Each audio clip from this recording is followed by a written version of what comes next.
Hello, everyone, and welcome to our final session of the Baptist Health for Her Restore Your Core 4 series.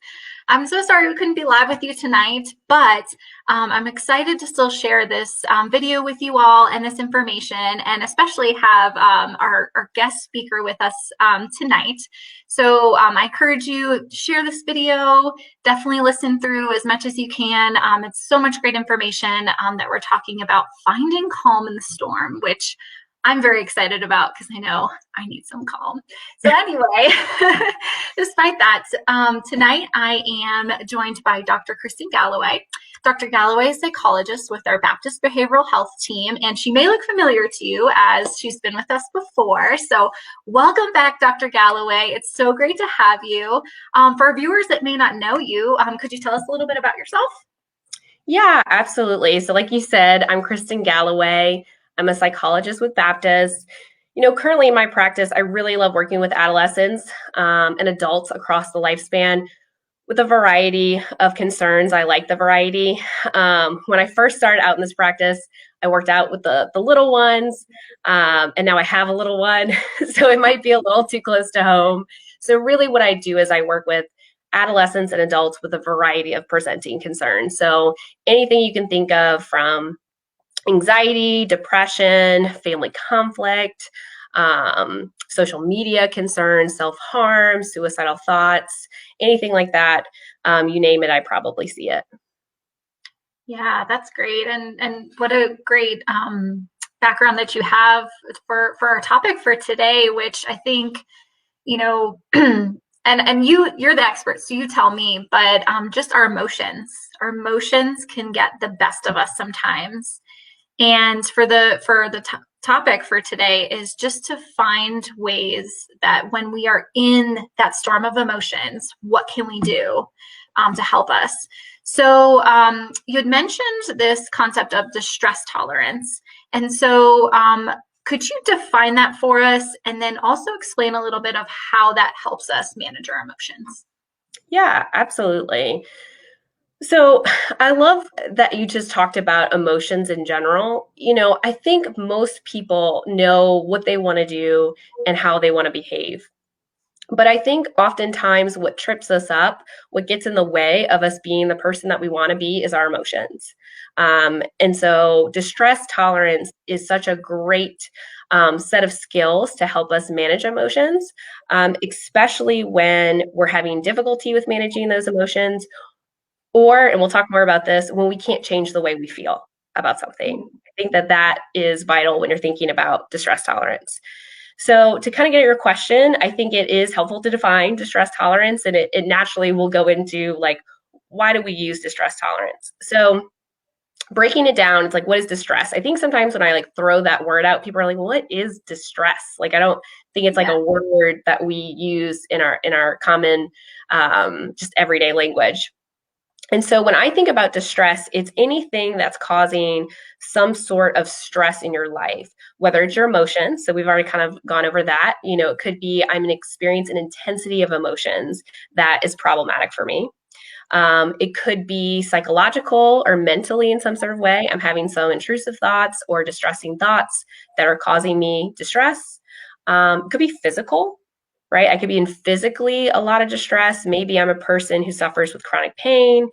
Maybe I just had an injury of some sort that I'm experiencing pain and I'm under a lot of distress.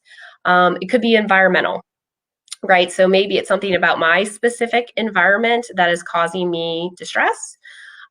Or just the climate at large. Maybe there's some things going on culturally or in our society that is causing you distress. So when I think about the word distress, it's anything emotionally, physically, mentally, psychologically, environmentally that is causing some sort of stress in your life, and the intensity is relatively high, right? So when we talk about distress tolerance, usually we're talking about something that the intensity is usually relatively high, and one of those things is happening. So I like to use the term distress because it can kind of be that overall beaker of where are you at? Let's think about all these pieces and parts and how are you feeling?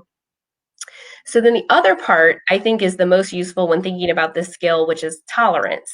And within the name, it's not saying that you're getting rid of it, you're tolerating it, right? Yeah. So, um, I'm a person that has tattoos. I like tattoos. I know tattoos are not for everybody. I personally am not a person that enjoys getting a tattoo. It's painful to me. I like the Mhm. outcome. I know some people have different opinions on that, and that's fair and great. But to me, you need to utilize distress tolerance in order to manage the pain of getting a tattoo. It's not about the pain's going to go away at any point while they're tattooing you. You have to sit there and tolerate it. The same could be true of chronic pain, and the same is true of emotional pain, right? So sometimes we have pain that we can't get to go away, and we have to learn how to tolerate it. So when we think about distress tolerance, we're thinking about situations where I'm not able to get the pain to go away. So I think physical pain is easy to think about. When I'm in some sort of physical pain that can't go away, I always say like birth is a great example. Like that's not a time that pain is going to go away, even with an epidural. Like, Yeah. you're in a lot of pain. I think physical pain, but I think about emotional pain. Mhm. Um, Maybe you've lost a loved one, and you're just not going to feel better. You've been through a really bad breakup. You've lost a job. There's a lot of things out there where we're not going to feel better. And the goal of distress tolerance really is not only learning how to manage the pain that we're experiencing, but also not making it worse. Because Mhm. oftentimes, when we experience immense pain, we're way more likely to act impulsively and to do something to make it worse. Um, so I always find it funny when I'm asked to do these talks because they always seem so timely in my life. Oh, I like they always are. Like I think it's just as the universe's way of telling me that I need to remember to be skillful in my own life and to practice what I preach. yes. Um, I agree 100% too. And yeah, keep going. Yeah. So I was going to use an example from last night to kind of explain because I think this is a lighter example, but I think it's and if you've heard me talk before, you hear me say this a lot. I think a lot of times when people have situations and maybe they go to a therapist or they're looking online for skills, they want to use the skill and they want it to work immediately in the Mhm. environment, and it doesn't work that way. Like we don't learn how to drive in a day. Mhm. So you have to practice. And so I think situations like I'm going to bring up today are great examples of using and practicing these skills in these lighter moments. So when you do have a pretty traumatic event, you are more equipped to be able to be skillful in that moment. So wanted to kind of use a lighter example, and you could definitely practice the stress tolerance skills with this example. Absolutely. I definitely needed to. And then obviously we're really talking about those more challenging times. Yeah. So last night, so right now, speaking of managing distress, we're in the process of buying a house and we close on Friday, which Congratulations. That's is amazing. very exciting. And anybody who has ever purchased a home knows all of the steps that have to happen in a very timely manner, right? So you have to do this, you get maybe one day to sign this form, and And so you have to be quick. it's like if you don't, you're not closing on that date, right? Mhm. So, like I said, we're closing on Friday. We have all the plans for it to happen on Friday. Well, I get this email yesterday. I have to sign this form. This form has to be signed. It had to be signed last night. If it's not signed, we're not closing on Friday. So it's like, okay, no big deal. Like initially, no big deal. It's electronic signature. I've dealt with this company before. I know exactly what to do. So I go in and I start filling out the form.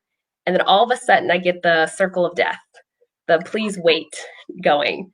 And I'm like, Oh, this is not good. Um, no. and so I'm like, okay, not good. So I was like, I'll just get out of it because I've done this before and I'll go back. No problems. Try that. Keep saying that I'm signed in when I'm not signed in anymore. Try it probably about 10 or 15 more times. Still not working. So so then I'm like, I'm starting to panic. The distress is rising because I know I have to get this form filled out last night and everybody's home, right? No one is working at this point. Mhm. So I call my loan officer. They don't answer. I send out email. I call the loan assistant. They don't answer. I'm now sending out emails, and it's radio silence at this point. And I'm panicking.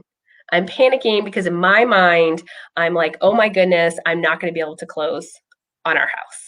So distress is rising.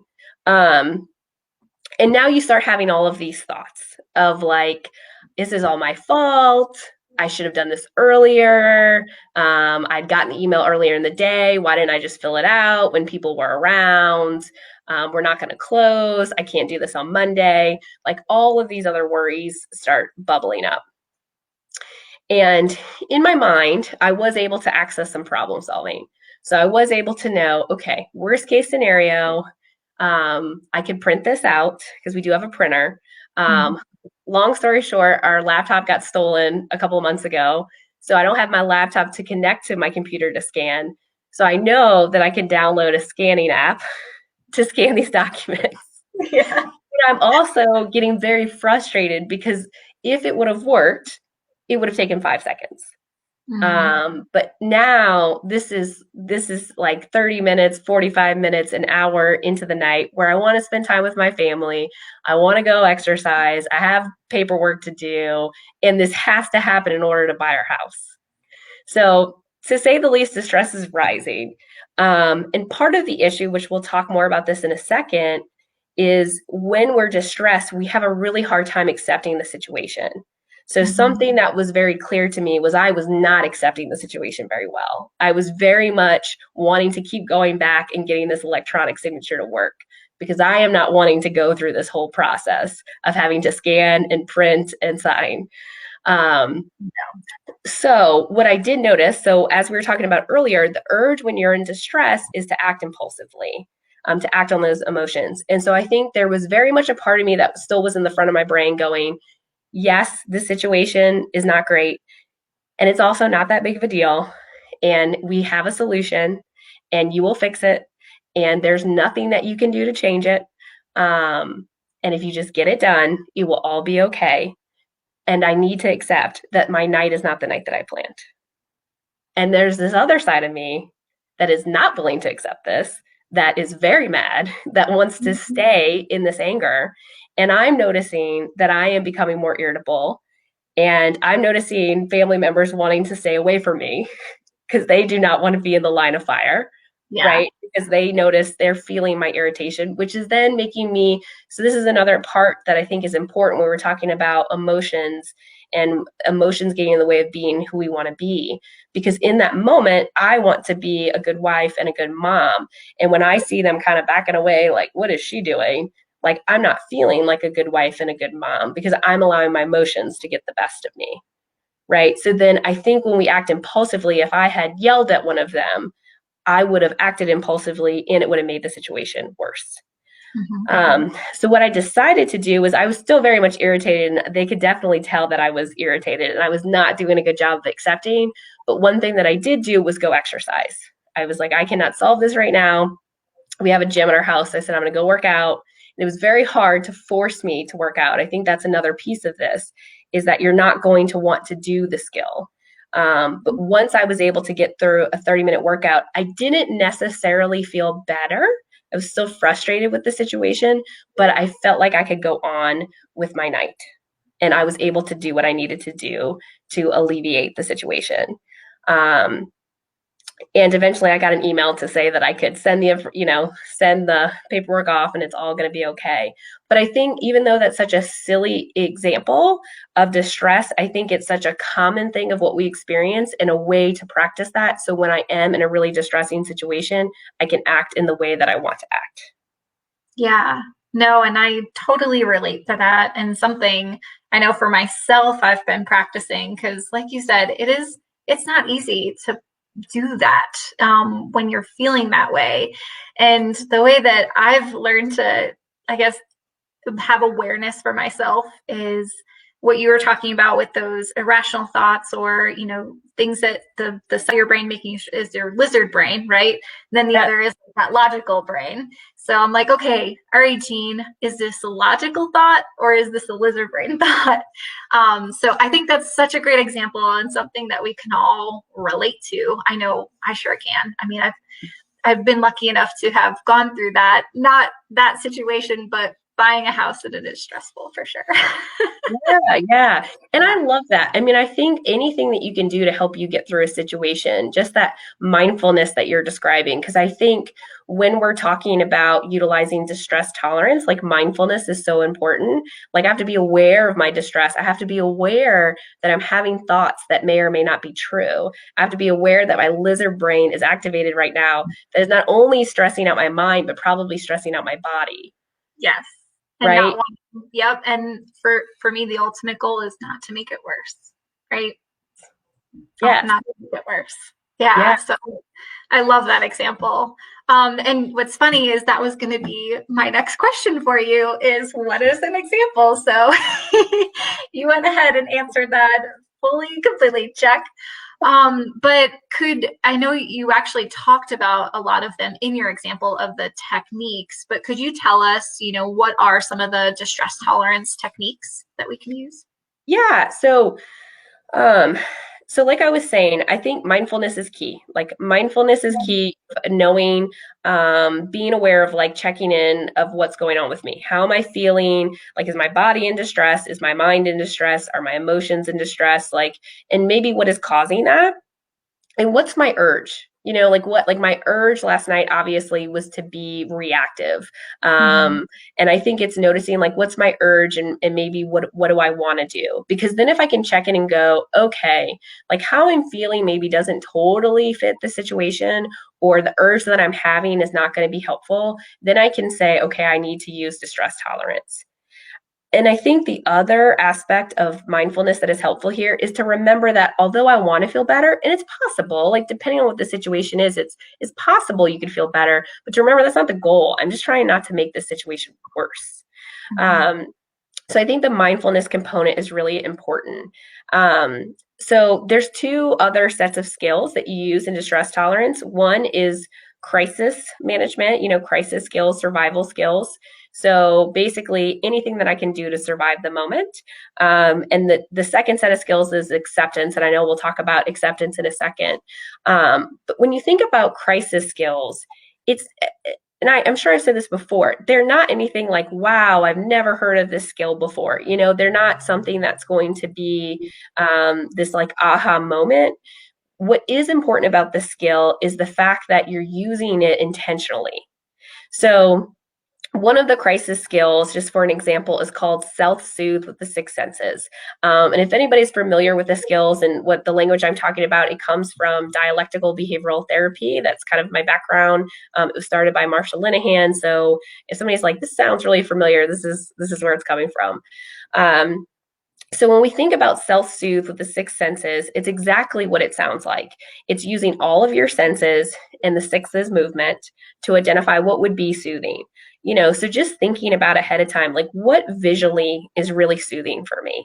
Like what can I look at? Is it about being outside in nature? Is it looking at a clean home? Is it looking through my camera roll? Like what visually would be stimulating? Jean, do you have a thought on that? No, I was just for me, it's cleanliness always helps soothe me. So that's just one that I jive with. That's great. That's great. And so just thinking about all the different senses, like smell, are there certain smells that are really soothing for me? Is there certain movements like going for a walk or having a dance party in my house or doing some yoga? It's literally just going through each sense and identifying what would be soothing for me. I also think it's identifying the difference between what might be soothing in general, all the time, versus maybe what's soothing when I am in distress versus when I'm not. So, for example, I would say a hot shower, always soothing for me, whether I'm stressed out or not. If you put me in a hot shower, I mean, like scalding, I just will love it. Something about that sensation of heat, it will calm me down. It will get me to a point of like, maybe I'm still stressed out about this thing, but this moment, it will be soothing. So I know that that's something that, I will enjoy every time. Um, Smelling a candle, like not for me, like that's, I think there's a lot of people that loves smells, but for me, distress or not distress, not something that's, probably helpful. Um, I really love yoga. It probably depends when I'm in distress if that's going to be helpful or not. So I think it's just also being mindful of trying these skills when you're in distress or not to see if they will be helpful in those moments because of, like you said, our lizard brain is activated. So our lizard brain doesn't always like the same things that like our prefrontal cortex likes. So I think it's being very mindful of that. Yeah, no, that's a really good point, and I can definitely, like relate to that. Like, maybe I'm trying to think of something normally that I like to do. I think is just movement, right? But then I know, like, when I'm very much, like I just need like to get away, it's a walk outside. That's it. Then that will be helpful. So I love that you kind of broke that down for us that it's not what always feels okay, but just learning yourself, and that takes practice, wouldn't you say? Absolutely. It's a journey. It's a journey. And I like to use driving as an example because I think most people can relate to that. Like no one gets in a car like and just learns how to drive unless you've driven another vehicle, like maybe you were grown up driving tractors or something, but you had to start to learn how to drive something. And so absolutely, I think the hard part is that it is a journey and it's a lifelong journey of getting better at utilizing these skills. Yeah, no, and those are some great examples of the techniques and everything that you broke down for us. So I really appreciate that. And again, for me, is just a good reminder of like, okay, these are my options. So that's awesome. So I know we talked about the techniques. What about acceptance? So this hard thing, and I know we had talked about this a little bit in the past before, and I had this grand idea of what acceptance is, but it's really very simple from how you've described it before. But could you tell our viewers acceptance? What is it, and why are we resistant to it? Yeah.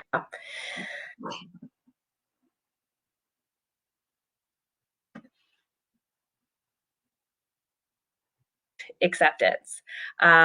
So I think where I kind of want to talk about what it is and then how it fits in the role of distress tolerance. Yeah. So acceptance is this idea that there is something that has happened that I don't have any control over, that I cannot change, right? And when this happens, it's usually something that I don't want to accept. It's likely something that I want to change, right? So it's likely something to where last night is such a perfect example. I was not practicing acceptance. So when that situation was happening, all that I wanted to do was to get the thing to work. Mm-hmm. And it would work. And so the whole time I'm spending like probably 20 minutes of wasted time trying to get this electronic signature to work. And what was causing me to suffer was the absence of acceptance.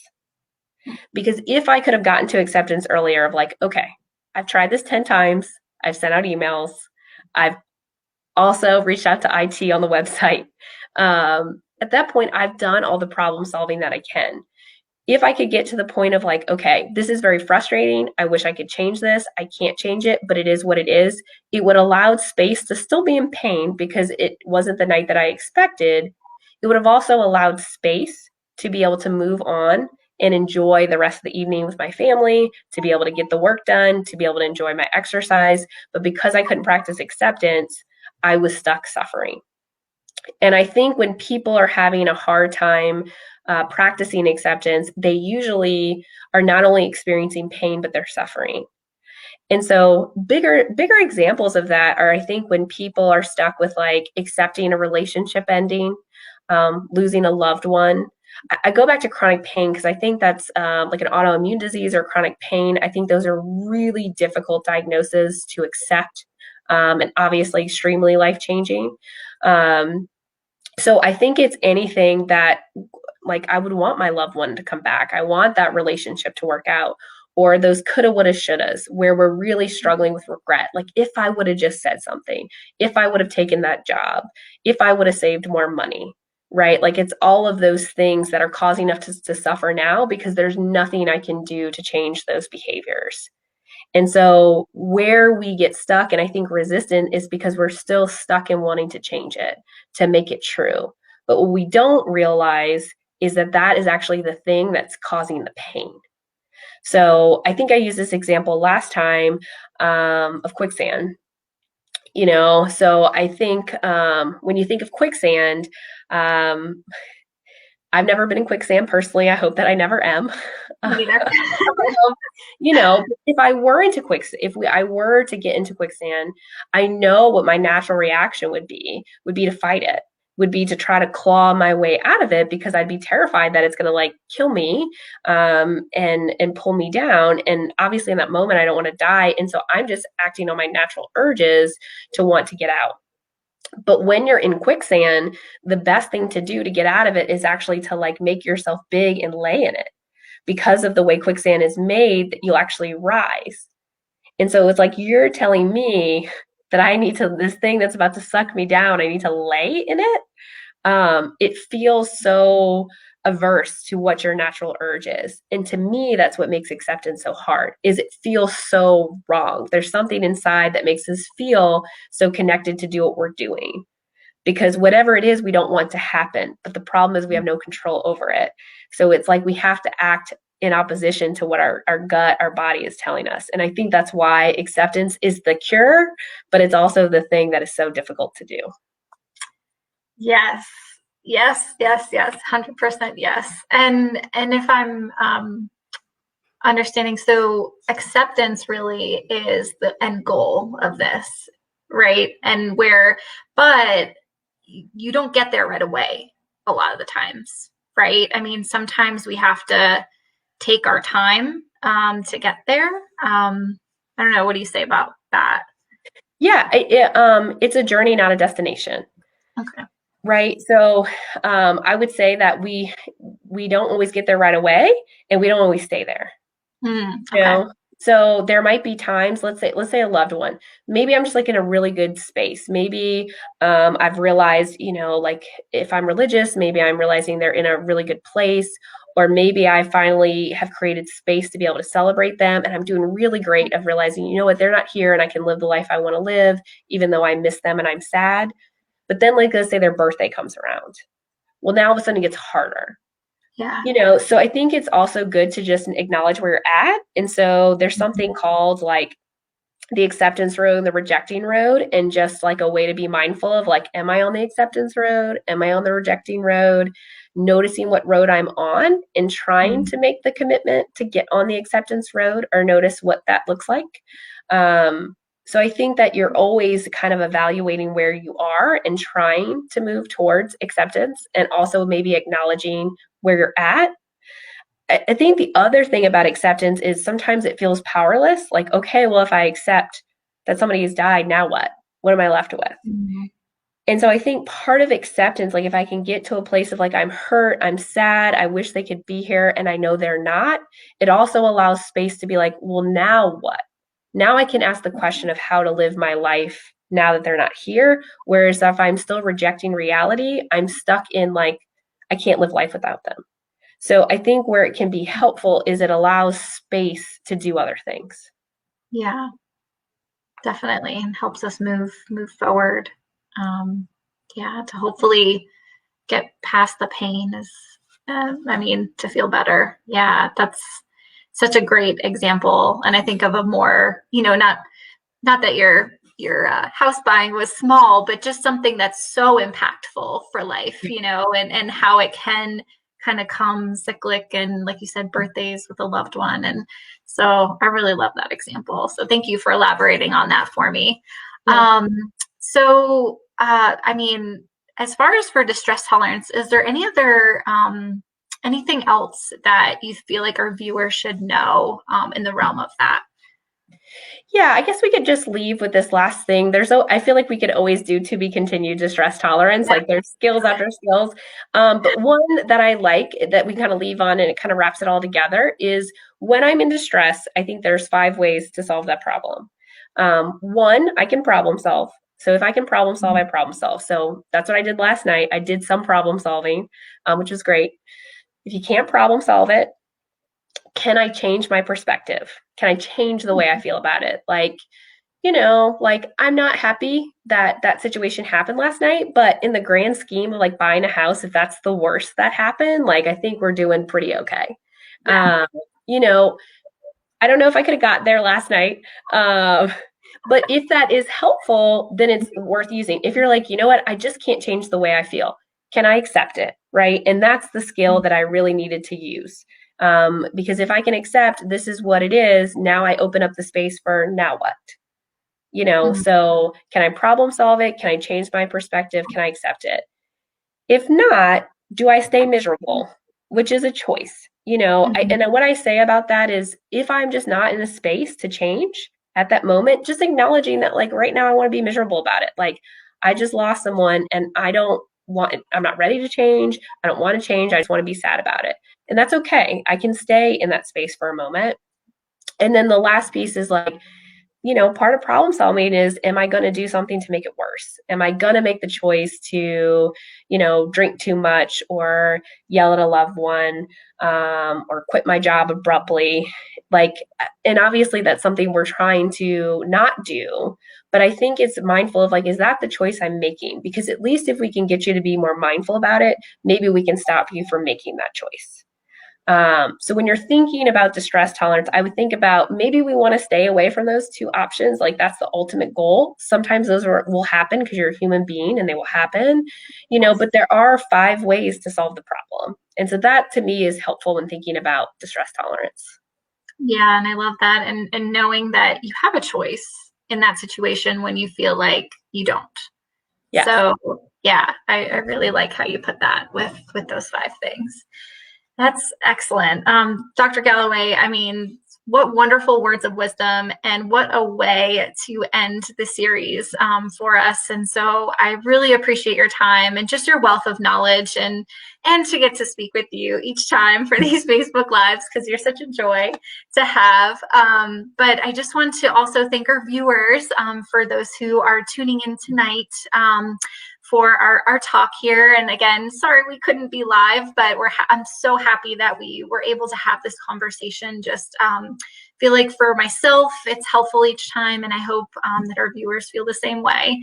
And so I'm a little sad that the series is ending. However, for her, we are just going right into our next series on blue zones, which is really exciting. So I will be back next week, and those will be on for Tuesdays and Thursdays, so 2 times a week, starting at 8 p.m. So be sure to like the Baptist for Her page and also check out our events and just let us know if you're going to be coming. So thank you everyone so much for those who have joined in throughout our series. And again, Dr. Galloway, for your time and your wisdom. Really appreciate it. Thank you. Yeah, and have a great evening, everyone. Bye.